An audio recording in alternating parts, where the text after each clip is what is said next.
Editor's note: this review may contain spoilers. After the conclusion of the last issue, Supergirl's powers begin to go out of control, just as a new threat begins to form.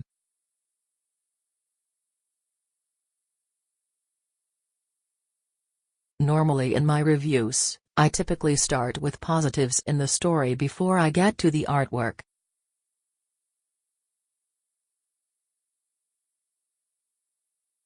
However, this review will be different.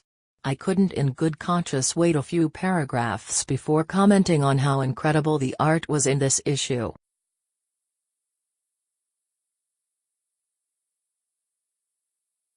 Not since Emanuela Lupacchino's art in the first issue of Supergirl Rebirth has it been this good.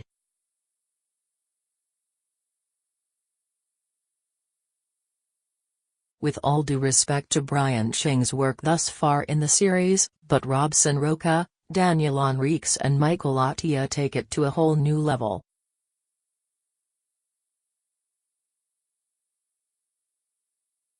Every page of this issue is just absolutely beautiful, with gorgeous colors and expression.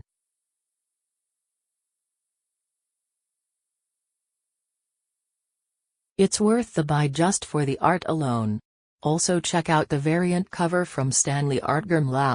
Only 2 words can best describe it: mind-blowing. Now on to the story.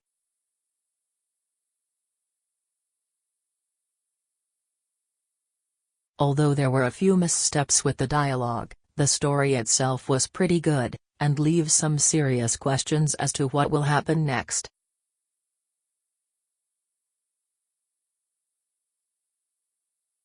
It's the first time in a long time that Orlando has made me sit up and pay attention to his Supergirl series.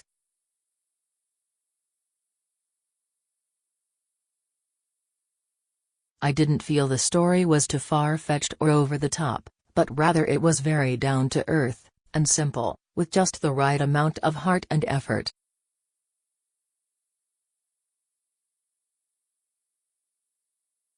Kara's talk with her father was incredibly sweet. Even with everything he's done to her, and you really need to go back to Supergirl of the New 52 to figure it all out, she still treats him like her father, seeking his advice and, well, just hoping he'll understand her as no one else can.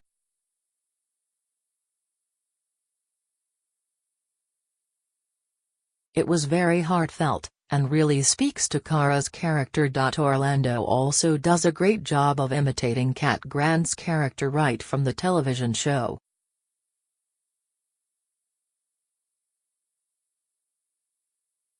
He has her quips and confidence down perfectly, which really makes her character enjoyable to read, and provides some great laughs.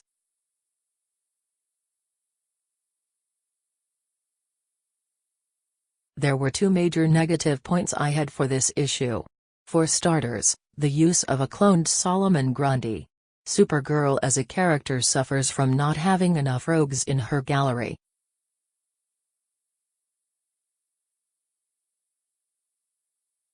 It's bad enough that more often than not former Supergirl writers needed to borrow a villain from Superman's gallery, but now to use Batman's, and not just use, but to clone one and have them fight Supergirl, is just lazy, and doesn't show much originality.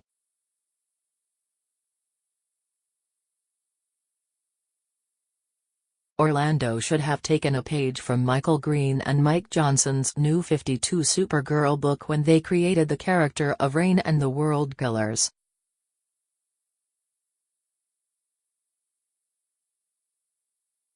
Create smart, cunning, and ruthless villains to challenge your heroes. And who knows, they may even make it to the small screen one day. The second problem I had with this issue is more of a personal one, and has to do when Kara falls after the floor collapses at her school.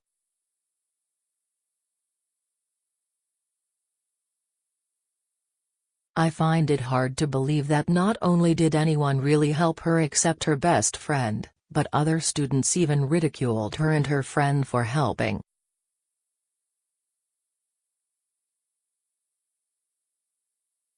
I just don't see how any students in any high school can act that way, especially with Supergirl flying the skies of National City, helping those in need and giving people hope.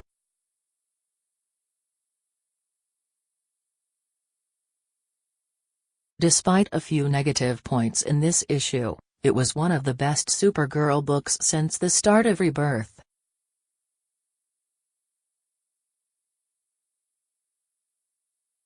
It could possibly be because of the incredible artwork, or the down-to-earth writing of Orlando, but all in all, a really good issue, and a lot of fun to read.